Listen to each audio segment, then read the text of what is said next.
잘못된 구원론 때문에 교회가 타락했다라는 말은 좀 지나치겠죠. 우리가 타락한 우리의 죄 때문에 타락한 거죠. 타락한 본성. 예.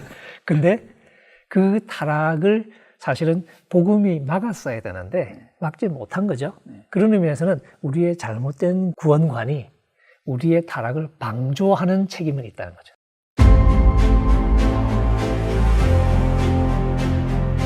복음에 대한 이해가 확실해야 돼요. 바르고 확실해야 돼요. 구원 열차 올라탔으니 이제는 천국 행택해서 따놓은 거다. 아예 따는 게 아니야. 그 양떼를 오도해서는 안 되지. 복음의 생명의 길로 인도를 해야죠. 그게 목자죠. 그게 선한 목자죠.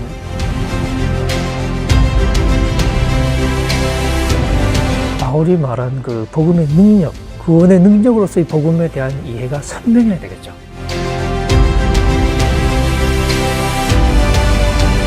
내가 지금까지 알고 배웠던 그런 가르침에서만 성경을 보지 아니하고 오히려 성경 전체의 가르침을 통해서 내가 바꾸어지고 내 견해가 새로워져서 자신이 목회하는 교회가 나아가서 한국 교회가 말씀을 따라서 조금씩 갱신되고 변화되지 않을까.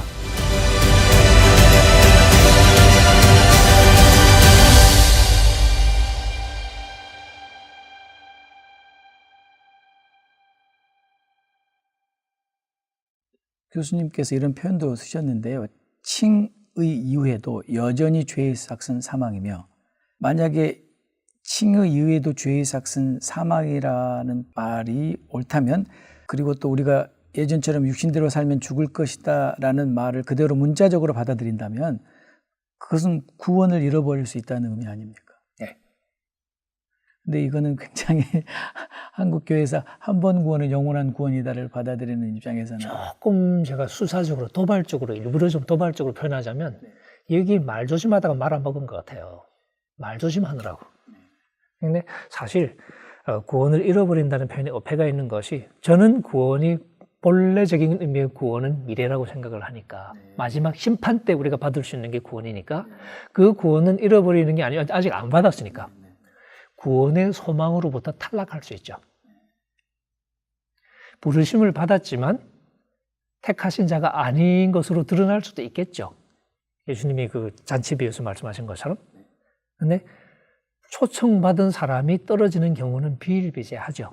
초대교회 때부터 배교는 실제 현실이었고, 그래서 갈라디아서가 쓰여졌고 히브리서 같은 게 필요했고, 안 그러면 그걸 쓸 필요가 없죠. 그러니까 배교라는 현실이 생생한 경험인 상황에서 쓰여진 글을 우리가 읽고 있는 거예요.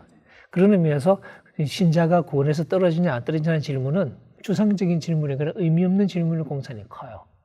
실제로 믿는 사람들이, 우리 교인이 시험 들 수 있냐? 시험 들죠, 당연히. 그런 질문이 중요하냐? 아니면 진짜 구원받은 사람이 구원에 떨어질 수 있냐 하는 추상적인 질문이 중요하냐라고 물었을 때, 실제 목회 현장에서. 그런 면에서 사실 민감한 주제이긴 하지만 적어도 신약 성경의 그 표현을 봤을 때 하나님이 1만 달란트를 용서해 주셨어요. 해주신 척 하신 걸까요? 진짜 용서해 주셨을까요? 진짜 용서해 주셨다고 봅니다. 근데 그 사람이 100데나리온 빚진 자를 용서를 안 했어요. 그럼 어떻게 됐죠? 취소. 예. 그걸 어떻게 설명해야 되냐. 잔치에 초대를 받았어요. 그럼 잔치를 먹고 있어요. 그거 진짜 아니야. 그거는 아직까지 몰라. 그런 건가요? 근데 그 사람은 예복을 안 입었다는 이유로 손발 묶여서 바깥 어두운 데 쫓겨났거든요. 그게 뭘 말하는 거냐. 바울도 로마서를 쓰면서 예를 들면 11장 같은 데 올리브까지 얘기하잖아요. 이스라엘이 많은 그 사람들이 안 믿었잖아요. 하나님이 가지를 잘랐다고 표현하죠. 그리고 이방인들에게 경고하기를, 하나님이 원래 잘 붙어있던 가지도 잘랐다. 그럼 니네들 까불면 얼마나 더 쉽게 자르겠냐. 니네들 접붙여 놓은 건데. 그렇게 얘기를 하죠. 그런 표현은 굉장히 적나라한 표현이죠. 그게 뭘 말해주는 거냐. 그리고 이제 우리 개혁주의 신학에서 제일 어려워하는 게 히브리서인데, 히브리서의 언어도 분명하잖아요. 한번 이렇게 빛을 받고 은혜를 맛보고 뭐 그런 사람이 타락하면 다시는 기회가 없다. 그러니까 이제 개혁주의적인 주석에서는 이게 진짜 진정한 믿음의 이런 게 아니라고 자꾸 설명을 하죠. 그러면 상식적인 질문이, 진짜 믿음이 아닌 걸 그리기 위해서 이렇게 비슷한 표현을 겹쳤나. 은혜를 이만저만 받은 게 아니거든요. 여러 가지 표현이 겹치잖아요. 그죠? 그게 석연찮은 설명이 되는 거죠. 오히려 신약 성경은 진짜 저 사람이 택함 받은 백성이냐 이런 식의 어떤 이 독심술에는 관심이 없는 거예요. 어떤 의미에서는 하나님의 신실하심을 얘기하고 예정을 얘기하지만 오히려 그 모든 것 속에서 인간의 책임이 똑같이 살아있는. 그래서 예정을 얘기할 때조차도 우리가 이제 예정도 많이 오해를 하고 있다고 저는 생각하는데 사도 바울이 예정을 얘기한 의도는 구원 받았냐 안 받았냐 이걸 말하고 싶었던 게 아니라 하나님이 예정하셨다. 하나님의 계획이 꿈이 있었다. 제가 이제 하나님의 꿈이라는 표현을 좋아하는데 왜? 지금은 엉망진창이야. 근데 쟤들이 언젠가는 내 아들의 형상을 본받는 자들이 돼야 돼. 그게 로마서 8장의 예정이에요. 그렇게 예정하셨다는 거죠. 에베소서에서 예정 얘기할 때는 그 앞에 거룩하고 흠이 없는 사랑하는 자녀가 되게 하기 위해서 그렇게 예정하셨다고 나옵니다. 그러니까 예정의 그 내용이 뭐냐면 우리가 하나님 앞에 거룩한 자가 되어야 된다는 게 예정의 핵심이에요. 근데 우리는 그걸 구원만 가지고 얘기를 자꾸 하니까 얘기가 꼬이는 거라는 거죠. 그런 점에서 구원으로부터 탈락할 수 있냐는 질문을 할 때 일상적인 방식으로 말할 때는 예, 당연히 탈락하죠. 구원을 받았다고 친다면 그걸로부터 탈락한다고 말하는 게 맞을 것 같고요. 히브리식으로 말하면 구원에 미치지 못하는 거죠. 가다가 중간에 엉뚱한 데로 빗나가는 거죠. 갈라디아서식으로 말하면 너희가 달리기를 잘 해왔었는데 누가 너희를 막아서 더 이상 진리를 순종하지 못하게 해버렸냐. 달리기를 잘 하고 있다가 목표에 이르지 못했는데 이상하게 된 거죠. 그게 갈라디아서예요. 빌립보서식으로 말하면 표대를 향하여. 바울이 대놓고 얘기하잖아요. 내가 아직 그러니까 온전히 이룬 것도 아니래잖아요. 그럼 뭐 하냐? 아직 앞에 있대, 목표가. 그거 목표에 이르려고 몸을 앞으로 쭉 내밀고, 그렇게 번역할 수 있습니다. 바울 표현은. 그리고 열심히 달려간다. 그게 무슨 얘기냐는 거죠. 바울처럼 이미 이룬 게 아니라 앞에 있는 것을 향해서 달려가는 그림을 그리는 게 가장 정확한 그림이고, 그리고 그럼 어떻게 되나요? 잘 달려야죠. 잘못 달리면 끝장나는 거지. 그게 히브리서가 그렇게 심판을 경고하는 그 이유이기도 하고, 마태복음도 다 그런 얘기고. 그렇게 보면 사실은 너무 투박해 보이긴 하지만 굉장히 간단해요. 근데 그 간단한 그림을 좀 싫어하는 것 같아요. 네. 그런 의미에서 교수님, 구원은 달리기다. 이렇게 보는 게 정확한. 구원의 목표를 향한 현재의 삶이 달리기죠. 네네. 지금 우리의 삶은 네. 구원의 소망을 향한 달리기다. 교수님, 저희가 이제 어렸을 때 쭉 자라면서 늘 우리가 불렀던 그 복음송에 나는 구원 열차 tas다. 구원 열차 올라탔으니 이제는 천국 혜택에서 따놓은 거다. 아니, 따놓은 게 아니야. 그 열차에서 하나님 가는데 네. 거기서 별 장난하다가 열차에서 뛰쳐나오기도 하고 별 일이 다 있지. 네. 그렇다면 구원을 달리기에 비유하는 게 가장 성경적이라고 볼 수 있어요. 고린도전서 9장 6절 7절 보세요. 네. 내가 구원의 복음을 남에게 선포하고 나는 탈락할까 봐. 그렇게까지 표현해요, 바울이. 네, 네. 그것이 올바른 성경적인 사고라고. 그게 구원을 두렵고 떨림으로 내 구원을 완성하라. 빌보서 2장 13절 말씀의 뜻이에요. 거기서 구원이라는 공동체적 안녕을 말하는 건데 그것은 우리 개인의 구원에도 적용되는 말이야. 다 이뤘담이 아니라 바울이 뭐라고 그래요? 내가 다 이뤘다면 3장에. 구원의 이 현재 내가 경주해야 할 곳을 가서 종말에 주께서 당시 로마의 경기장의 시상들을 그림으로 사용하는 거야.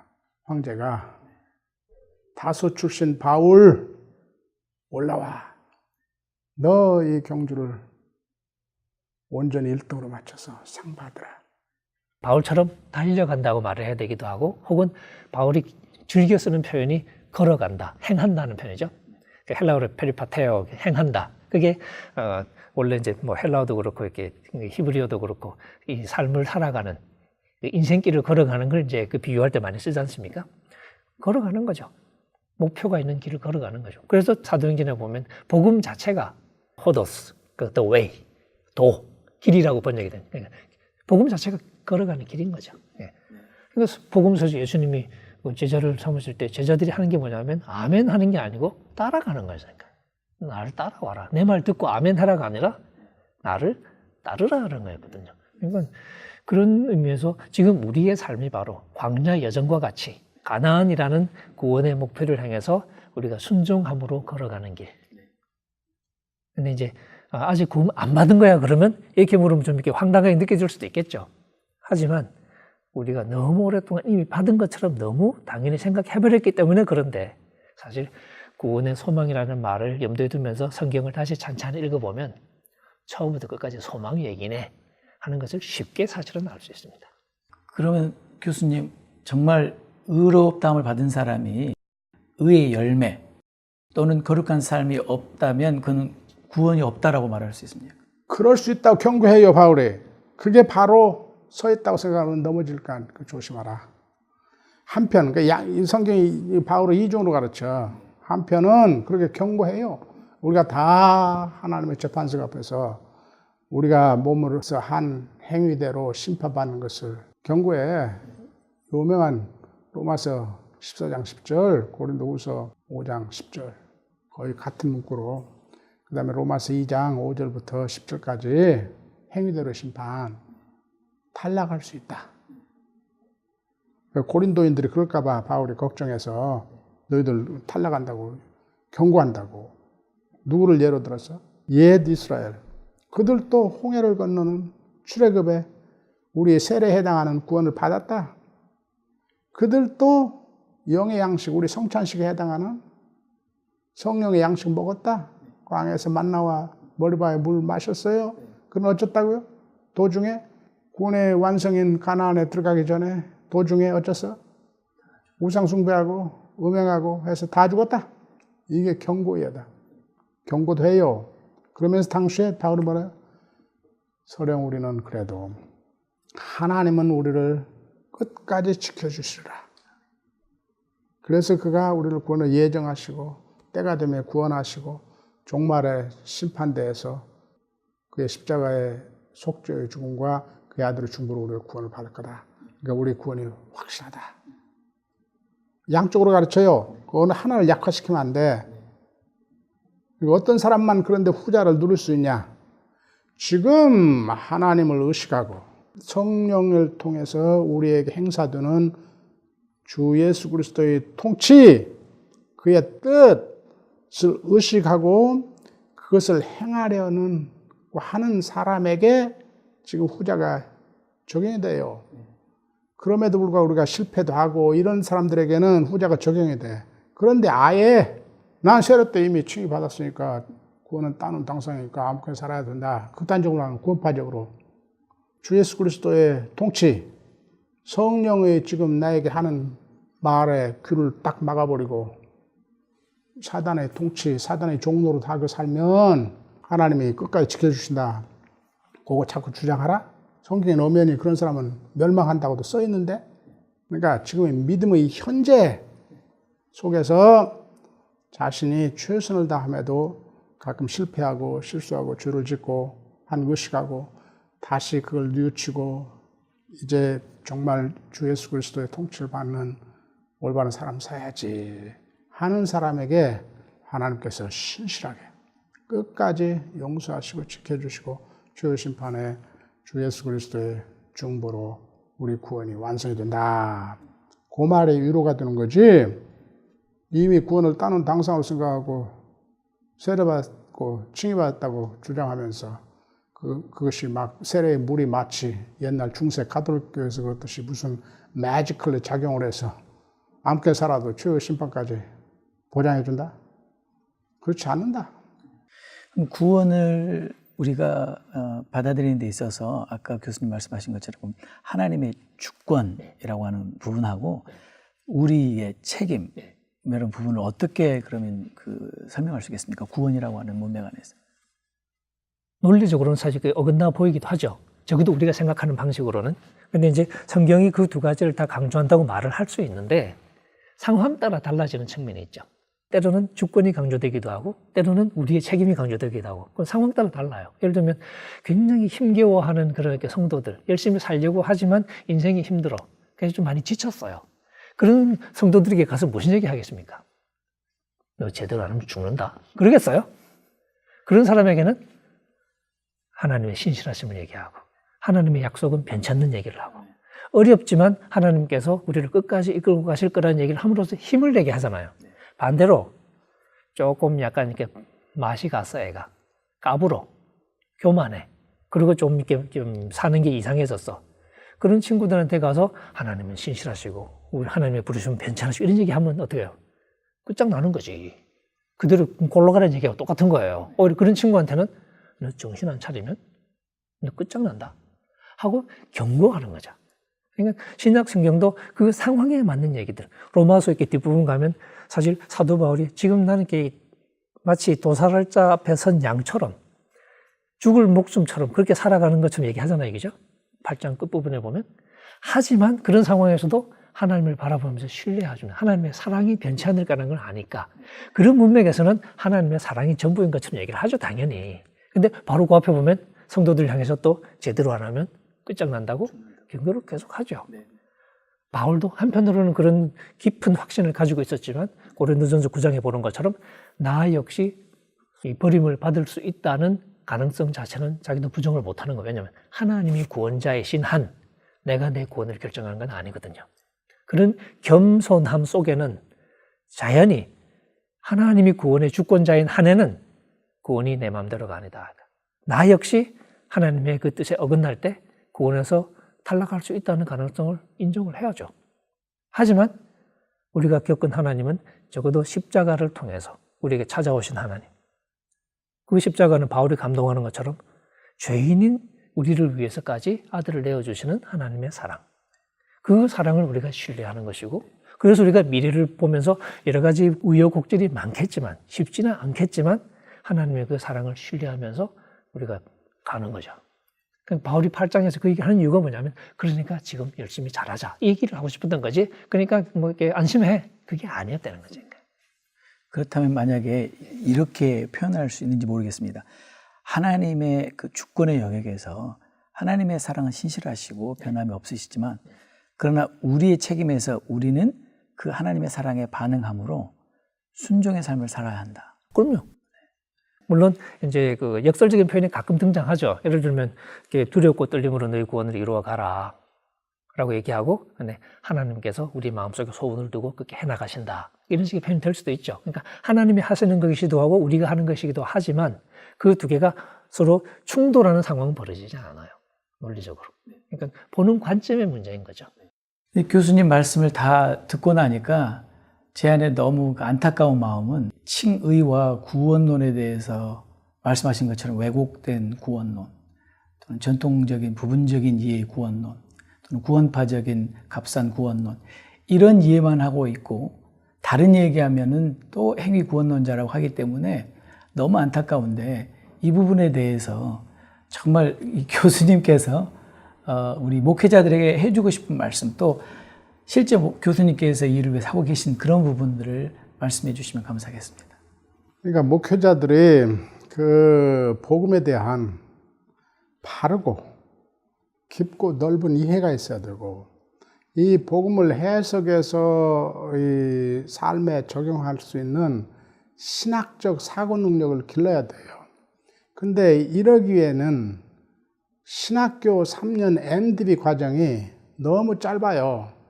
난 한국에서도 한 12년 가르쳤고 미국에서도 내가 MDB 과정을 미국 아이들, 미국 학생들 MDB 과정을 한 20년 가르쳤는데 지금 한국 신학교육이 많이 나아진 거예요. 그러나 지금도 솔직히 말해서 내가 한국에서 신학교에서 가르친 분량과 이 플로에서 여기서 레귤러 MDB 과정에서 가르친 분량을 비교하면 한국에서 교육은 미국의 과정의 반밖에 안 돼. 거기에다가 한국에서 교육의 제약이 또 많아. 나 시간도 없으니까 다 설명할 수가 없는데 책들도 부족하고 학문적 토론도 굉장히 한국엔 제약되어 있고 굉장히 부족해요. 미국의 그러니까 플로에서 그런 짱짱한 MDB 과정을 가르쳐도 이 학생들이 졸업할 때는 신학교에서 여러 과목들을 조금씩 단편적으로 배우는데 이걸 통합하는데 굉장히 어려움을 느끼고 가장 중요한 복음이 무엇이고 복음을 어떻게 선포해야 할 것에 대해서 깊고 포괄적인 이해가 결여돼요. 그 스스로들 다 그렇게 고백을 해. 그런데 하물며 이 미국의 신학교들에서 가르치는 양의 겨우 반 정도밖에 안 되는 한국의 신학 체계를 따른 분들은 얼마나 이 교육이 빈약할까. 나 한국 신학교 무시하기 위해서 하는 말이 아니에요. 나 한국에서 신학을 10여 년이나 가르친 사람으로서 늘 되돌아보면서 안타까워서 하는 소리야. 그렇기 때문에 더더욱 우리 한국 목사님들이 MD 3년 했으니까 나는 이제 다 자격 갖춘 목사다 이렇게 생각 말고 계속 공부를 해야 돼요. 그래서 우리 지금 가령 풀러 신학대학원의 목회학 박사과정에서는 모든 목회의 근본은 무슨 형태의 목회를 하든 결국 근본은 복음이 무엇인가를 확실히 알고 그 복음을 포괄적으로 해석하는 능력, 그 삶에 적용할 수 있는 능력을 기르는 신학적 사고 능력을 기르는 거다. 그런 생각해서 이 목회학 박사과정에서 우리 한인 목회학 박사과정에서 복음에 대한 강의를 아주 시간을 들여서 해요. 그래서 하여간 우리 목회학 박사과정 오셔서 공부하는 것도 좋고 아니면 책을 많이 읽으셔서 공부하는 것도 좋고 목사님들이 교단별로 또는 뭐 친구들끼리 모여서 함께 학습하고 토론하면 책 읽고 토론하고 이렇게 했었는지 하여간 뭐 여러 방법들이 있겠는데 그런 방법 통해서 목사님들이 열심히 공부해서 복음을 바르고 깊고 넓게 선포해야 부분적 복음을 선포함으로 복음 전체가 왜곡되는 일이 없고 이 우리 영성이 왜곡되는 일이 없고 그래서 오늘 한국의 교회의 현실 같은 것을 극복할 수 있고 교회 갱신이 일어나고 교회 갱신이 일어나면요 그 무슨 기법 몇 개 가르치는 게 아니에요. 신학이 바로 써야 돼. 복음에 대한 이해가 확실해야 돼요. 바르고 확실해야 돼. 그 기본이 없으면은 뭐 무슨 목사들 모여서 우리 바르게 삽시다. 서로 다짐하고 갱신하고 그런 것도 다 도움이 되죠. 그러나 그것의 기본이 먼저 이루어져야지. 목사님들 공부를 많이 해야 돼요, 한마디로. 그게 하나님에 대한 소명의 의무를 다하는 거고 자신의 양떼들에 대한 목자로서의 의무를 다하는 거예요. 그 양떼를 오도해서는 안 되지. 복음의 생명의 길로 인도를 해야죠. 그게 목자죠. 그게 선한 목자지. 그러니까 책임감을 가지고 목회를 두렵고 떨림으로 해야지. 이 한국 교회의 칭의와 이제 구원론의 문제를 해결하기 위해서는 성경 전체에, 로마서도 로마서 전체에, 그리고 갈라디아서 갈라디아 전체뿐만 아니라 데살로니가전서와 빌립보서와 혹은 고린도 전후서 전체의 가르침을 충분하게 생각하면서 왜 이 성경에서 이 교회에서 이 부분을 이야기하고 있는지를 충분하게 생각해야 된다고 생각합니다. 뿐만 아니라 한국 교회가 이 구원론을 이해할 때에 바울의 어떤 특정한 서신뿐만 아니라 야고보서의 가르침도 주목해야 되고 특별히 복음서 마태복음서의 가르침도 주목해야 됩니다. 분명하게 마태복음서에서 예수님은 산상설교에서 너희 의가 바리새인과 서기관보다 낫지 않냐면 결단코 하나님의 나라에 천국에 들어갈 수 없다고 분명히 이야기하고 있고 주여 주여 하는 자마다 다 천국에 들어갈 것이 아니요 오직 하나님의 뜻대로 행하는 자라야 들어가야 된다. 나무는 열매를 통해서 보아야 된다. 그런 교훈뿐만 아니라 소위 열처녀 비유라든지 달란트 비유라든지 양과 염소의 비유에 있어서 순종, 제하도, 행위가 없는 자들은 분명하게 천국에 들어가지 못했거든요. 그런 가르침과 같이 생각해야지 마치 바울의 특정한 어떤 부분에 오직 믿음으로 오직 은혜로 어렵게 되고 공부한다는 그 부분만을 너무 절대화시켜서 다른 성경을 보지 못하고 복음서의 예수님의 교훈을 보지 못하고 그래서 편협된 이 구원론을 가지고 있는 이 문제가 해결되고 성경 전체의 가르침을 폭넓게 보고 폭넓게 가르치고 또 설교될 때에 한국 교회의 잘못된 이 칭의 구원론 문제가 조금씩 개선되지 않을까 저는 그렇게 보고 있습니다.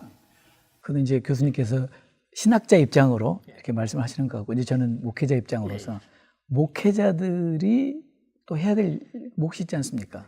왜냐하면 신학교를 다 졸업했으니까. 그리고 목회 현장에서 사실 열심히 연구하고 하시는 분들도 계시지만 또 그렇지 못하는 분들도 많이 계시는데 목회자들의 입장에서 그러면 어떤 그 해결책을 제시하실 수 있어요? 일단은 바울이 말한 그 복음의 능력, 소위 그 구원의 능력으로서의 복음에 대한 이해가 선명해야 되겠죠. 그러니까 복음에 대한 자신감이죠. 그러니까 신학적인 이해 이런 문제를 떠나서 실제로 이 복음이 믿는 자를 구원에 이르게 하시는,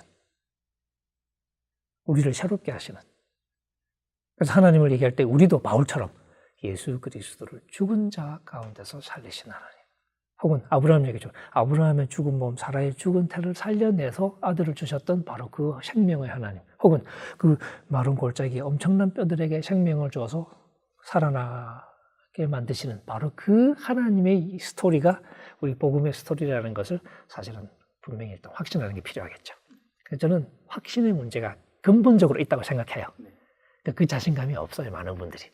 근데 그 확신이 있을 때 그 확신을 가지고 선포하겠죠. 근데 그렇게 하다 보면 결국은 우리의 문제에 대해서도 뒷걸음질 치면서, 혹은 제가 책에 쓴 것처럼 하향 평준화하는 방식으로 복음을 값싸게 전하는 게 아니라 우리의 책임을 분명히 선포하고 거기서부터 하나님의 어떤 초대의 길을 기울이게 만들고 그렇게 되지 않을까요? 그러니까 저는 그러면서 능력으로서의 복음 자체를 우리 목회자들이 좀 더 확실하게 이해하도록 좀 더 치열하게 말씀과 씨름하고, 혹은 말씀의 도전 앞에 좀 우리를 열고, 신학적으로 자꾸 나를 변호하려고 자꾸 막을 치지 말고 방패 들이밀지 말고, 그러니까 신학이라는 걸 좀 떼고 적나라한 메시지 앞에 우리를 좀 이렇게 오픈할 필요가 있지 않느냐. 바울은 그 빌립보서 2장 12절에서 너희는 두렵고 떨림으로 너희 구원을 이루라고 그렇게 강조하지만, 바로 13장에서 이 일을 이루시는 것은 하나님의 뜻대로 하나님께서 하셨다는 것을 분명히 강조하고 있습니다. 뿐만 아니라 어제 그리스도께서 하신 십자가와 부활의 사건을 통해서 이루신 그 예수님 그리스도나, 혹은 오늘 성령을 통해서 우리 안에서 우리의 구원을, 우리의 의를 현재 시절을 통해서 이루어 가시는 그리스도나, 혹은 장차 재림에서 우리의 최종적인 의와 구원을 완성하실 그리스도, 그분은 히브리서 저자의 말처럼 그리스도는 어제나 오늘이나 내일 동일하신 분입니다. 그래서 어제 이루신 그분이 오늘 우리 안에서 이루시고 또 재림하실 때에 완성하실 것입니다. 그런 점에서 본다면 우리의 의와 구원은 아무리 인간의 순종과 행위를 강조한다 하더라도 그것은 그리스도와 인간의 합작품이 아니고 전적으로 오직 그리스도께서 하시는 일이고 삼위 하나님이 하시는 일입니다. 그런 점에서 우리의 구원은 오직 믿음으로 또 오직 은혜로라는 말이 잘못됐다고 볼 수 없습니다. 그러니까 그 구원을 얻는 것도, 구원을 이루어가는 것도, 구원의 완성도 오직 은혜로, 오직 믿음으로 되는 것이다. 우리의 행함조차도, 우리의 순종함조차도 은혜로, 믿음으로 되는 것이다. 그렇게 분명히 한데, 그런데 이제 그러한 주장이 성령께서 우리 안에서 우리의 책임을 요구하는 윤리적인 문제, 순종을 배제하는 것은 아니라는 겁니다. 왜냐하면 성령께서 우리 안에서 이루어 가시고 이루어 가실 일을 위해서 너희는 성령을 쫓아라, 성령을 따라라 라고 말을 하고 있고, 성령을 쫓고 따라야 될 것은 역시 또 우리의 책임이 있기 때문입니다.